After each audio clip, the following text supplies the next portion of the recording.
In the 1970s, President Jimmy Carter commissioned the Global 2000 report. The findings of the report blamed virtually all of the world problems on the population growth of non-white people.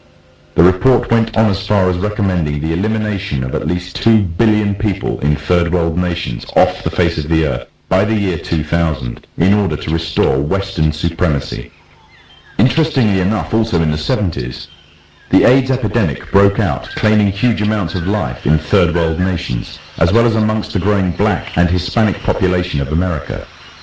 It was said that the virus originated from green monkeys in Africa and was later passed on to the local population through either acts of bestiality or through consuming them as food. From there on, AIDS spread like wildfire across the African continent and later on to the rest of the world, claiming millions of lives. However, the story was just a smokescreen.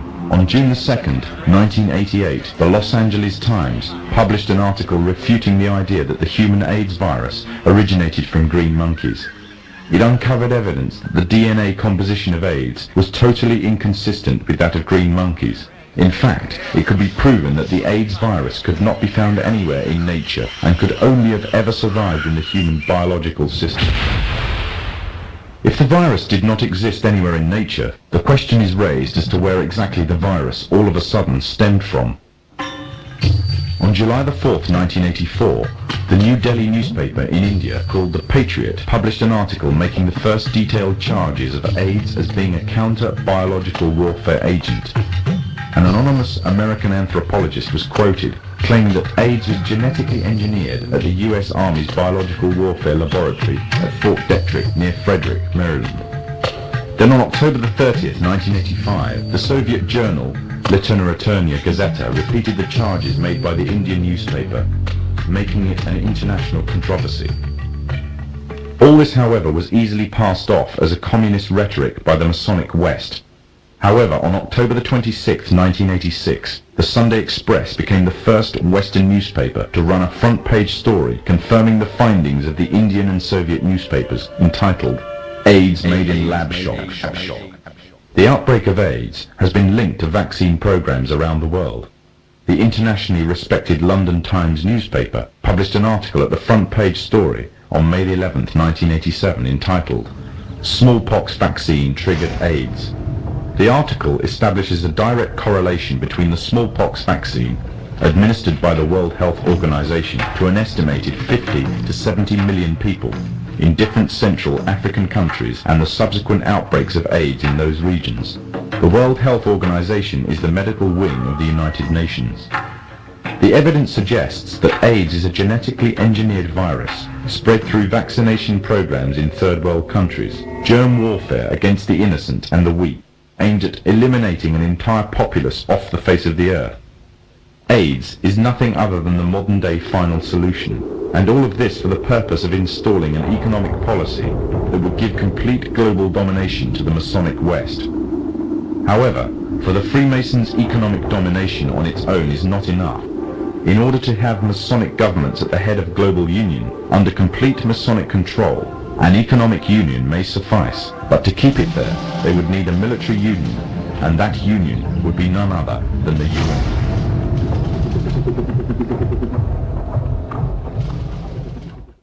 Our problem with Eliza was not, I don't think in general it was insensitive by any means.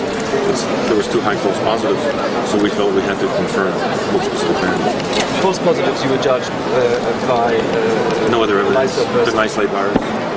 In those days, I mean, you know, I don't know, I've never made a career out of this, but when we isolated virus, people were, sometimes we had Western blot positive where we couldn't isolate the virus.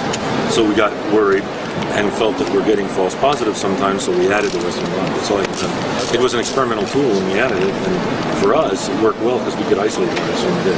Well, what do you say to those people then who did that on the Sunday night, the session here about non-isolation of HIV, we claimed the criteria have not been fulfilled? I mean, just tell us what the right criteria for retrovirus isolation should be. I mean, the right criteria. You isolate it in culture, you take blood cells and you co-cultivate with another cell, you transmit it and show that the virus is transmitted. If you want, you can spend a lot of fortune and take electron microscopic pictures, which we did at the beginning, and which other labs did at the beginning, which are hundreds of those. Oh yeah, of course. Yeah. There's, I would say by now thousands of pictures of HIV. So I know which way you're barking, and I know that therefore you're a Duisburgite. No, I don't you want know to what hear. I heard. All you know is what I heard the other Yeah, well, night. you're caught, but why would you be interested in this nonsense? Because we dropped the Western blot, and now you're telling me it was important for you at that time. So Sure, to establish that when you start off the test, how would you start it? Let me ask you what you do. What would you do? You guys know now, so what would you do? Tell me how you'd approach it. I'm not the expert. I'm holding the microphone. If you're the expert, you start like this. You take the blood from an individual. You hope whatever causes the disease is there. You can take an electron microscope of the blood. When you do that, you have to remember you'd have to sit for about 10 days because the amount of particles per amount of cells budding and forming at any one time are low. So you have indirect tests for the virus. You make antibodies to it. You know, it's like, do you know that strontium 90 exists? Not really, you never saw it. So you have indirect tests. They're obvious, they're definitive, there's no potential for artifact memory. And of course, you look and you see it. And many, we have drawers full, stacks of this high electron microscopes. We have pictures of it. Once you picture, banded material 1.16. well, you can look at banded material. You get obvious retrovirus. Do you know what retrovirus looks like? Well, if it's 1.16. Now you're talking to me like you said you didn't understand before. Now you understand. I'm a quick learner. Keep going. Well, no, I didn't tell you anything about 1.16. I was there Saturday, Sunday night. It doesn't have to be banded at 1.16 to take a picture. Anybody can see a retrovirus and tell. You band it at the beginning because you concentrate it. And if it has a density of 1.9, say that ain't a retrovirus, you got lead in your pants. Okay? I mean, this is obvious. So these are primitive. This is primitive questions, primitive things. Viruses. Yeah. So Well, can you not make so one primitive. comment about the value of the Western blot antibody test? Well, the bulk of the world uses it. If some technology comes across better, I'd be the first to say do it. I mean, obviously. The Western blot's a valuable test as defining the proteins that you have antibodies to. Everybody uses it experimentally, and most people use it around the world. Not maybe Britain doesn't use it. Maybe there are two countries that found a better way. God bless them. Okay? I appreciate And you it. too. Thank you very much. You're welcome. Right. Thank you. Mike, welcome to the show. We appreciate you being on tonight. Thanks for the invitation, Joe. Okay, let's talk about the rat of the week. Why is Bayer Corporation the rat of the week? Internal documents show that after this company positively, absolutely knew that they had a medication that was infected with the AIDS virus, they took the product off the market in the U.S. and then they dumped it in France, Europe, Asia, and Latin America.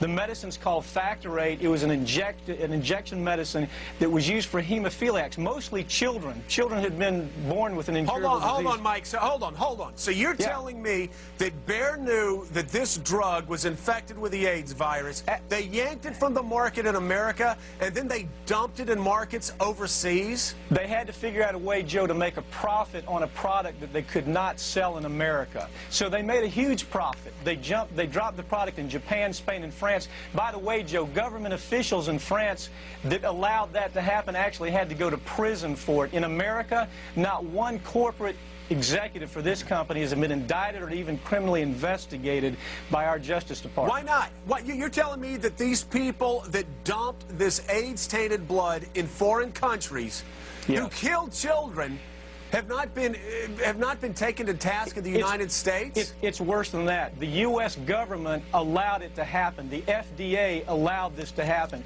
And now the government is completely looking the other way. Thousands of innocent hemophiliacs have died from the AIDS virus. And not only they're dying, their family members are dying because they're becoming infected with the disease. This company knew absolutely that they had a problem with the product. They knew that it was infected with AIDS. They dumped it because they wanted to turn this disaster into a profit. Mike, I want to read to you what Bayer told the New York Times about this scandal. They said Bayer behaved responsibly, ethically, and humanely.